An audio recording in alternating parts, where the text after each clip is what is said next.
The last thoughts of Geostigma is dead. Those remnants will join the life stream and girdle the planet, choking it, corroding it. What I want, Cloud, is to sail the darkness of the cosmos with this planet as my vessel, just as my mother did long ago.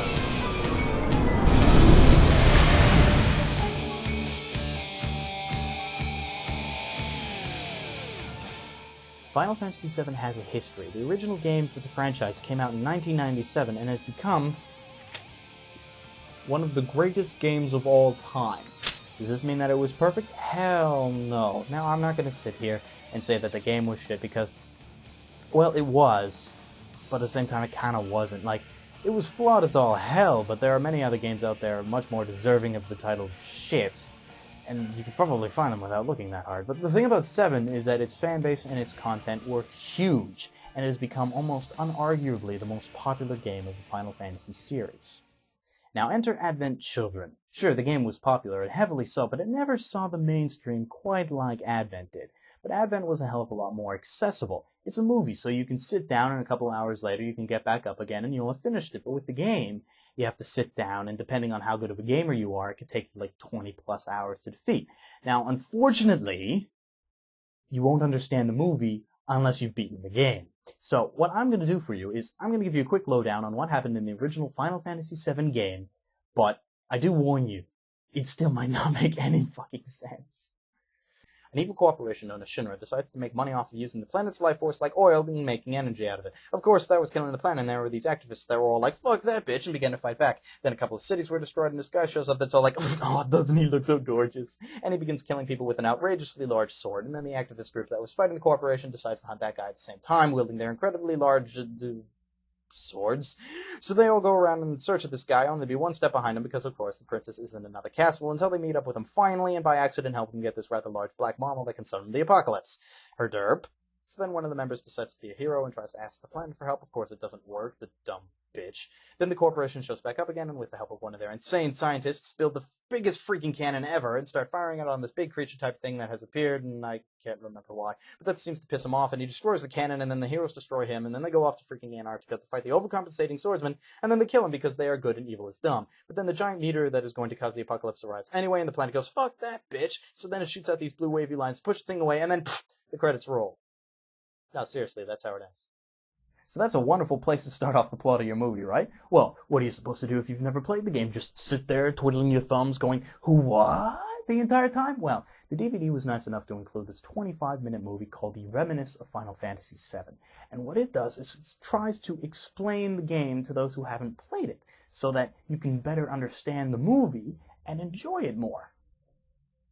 Unfortunately, the thing is complete bollocks. All it is just scenes from the game spliced together with no order, rhyme, reason to them, with no dub overlapping it, trying to explain what the hell is going on, and it makes no freaking sense, and you're just supposed to get it. Well, I'm sorry, Square, but the only people that are going to understand this short little movie you made are the people that have already played the game, and they're not going to watch it because they've already played the freaking game.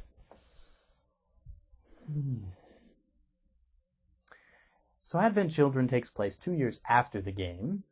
Well, that's a semi-lie. The movie actually starts off 500 years after the game, just long enough to see Clifford the Big Red Dog jump on top of a cliff and howl at the world a la Lion King style before the movie decides to jump back in its DeLorean 498 years previous to that.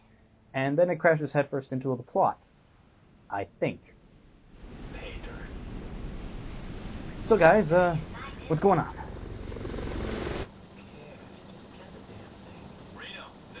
Oh,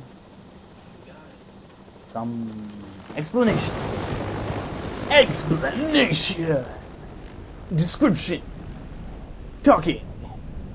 Not random noises stuff. The live stream. Ah, finally. We call the river of no, that's not good either. Life to the world. In fact, that's one of the most monotone voices doing a description that I've ever heard. So, yeah.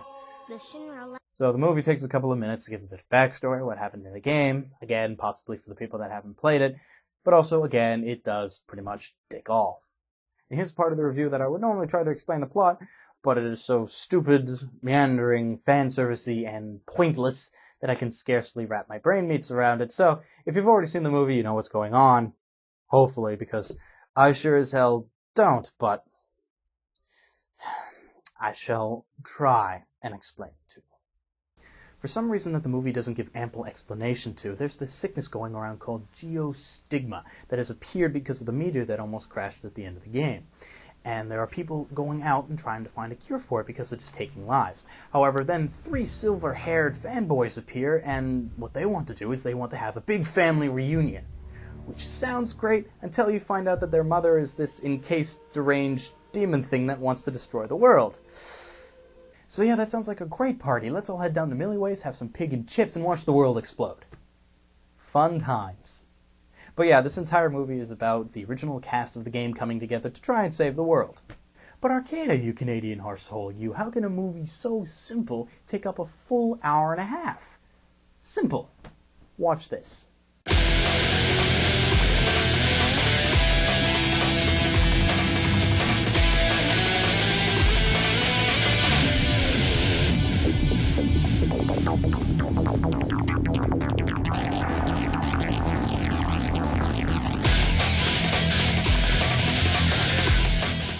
I'm not kidding, like over half this movie is just people fighting Superman Neo style. Like you got fighting on a bike, fighting in a church, fighting on these white tree things that doesn't really make sense.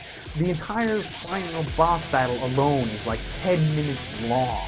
And that is following an already long fight / chase scene thing that pretty much makes the entire second half of the movie just one long action sequence. It's only like a few minutes of rest here and there before the plot continues. If they were trying to create a visual orgasm for their fans, I think they pretty much well succeeded. Maybe that's why this was a direct-to-video release. No one wanted to clean up the freaking mess that would have occurred in the theaters. Moving on, now the dub itself was a pretty funny thing to talk about because the cast itself is good. Like you got Steve Stately, Quentin Flynn, Steve Blum, fucking Crispin Freeman. You love it, I know. So the voices themselves were good, but out of all the little things that I dislike about the dub, there were one major issue that I had with it, and it's really not even their fault. Let's take a look and see if you notice. But what can we do? We're just remnants. Merely remnants of Mother's legacy. Until we find Mother and receive her cells, we can't be whole again. Geostigma and a legacy aren't enough. Not for a true reunion. Oi, let's watch the lip sync, okay?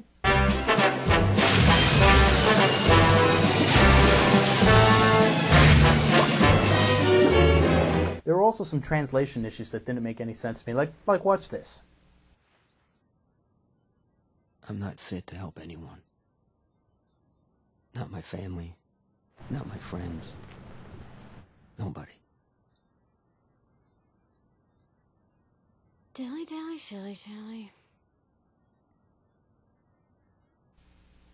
What the fuck does dilly dally shilly shally mean? Hey Barrett, do you know? What up, boo? Is Barrett? Wait, no, stop, no. No unnecessary, completely stupid Mr. T. No. Give me a minute, no, fuck. Dilly dally shilly shally. I think she wants you to move on, man. Okay. Well, I guess I should talk about at least some good things that this thing has. Well, there is one major thing that this movie has going for it. It is one of the most beautifully visual movies that I have ever seen. Like, Square has been doing really good when it comes to their visuals in games from 1997 when they put out Final Fantasy VII, leading up to Final Fantasy X on the PlayStation 2, but, like, Advent Children takes all that and just fucking blows it out of the water. Like, there are points, if you were to take this, for example, and show it to a random person, and there would be parts in this movie where they wouldn't be able to tell the difference between what is CG and what is real. It is just that good. And if you get it on Blu-ray, it's even better. Speaking of the Blu-ray edition Final Fantasy Advent Children Complete, it is more or less just a director's cut of the original film. It adds about 25 to 30 minutes of extra footage, making the movie a total length of about 2 hours. So basically what it is an entire 1/4 of the entire new cut of the film is brand new footage. And thankfully, it does a little bit of a better job at explaining what the fuck is going on, but it's still not perfect. Dilly dally. Fuck up. So this has been Advent Children. I'm not going to go out and tell you to buy this thing, because chances are, if you're a fan, you already own this. But if you happen to be a fan and you don't already own this, I suggest going out and getting the Blu-ray edition instead, because it is a lot better than this. Don't get me wrong, it's still complete shit, but it's a lot more manageable than the original DVD release, and you'll probably enjoy it a hell of a lot more. Plus, hey, it looks better. So, overall, this version, complete shit. Stay frosty, everyone. Later.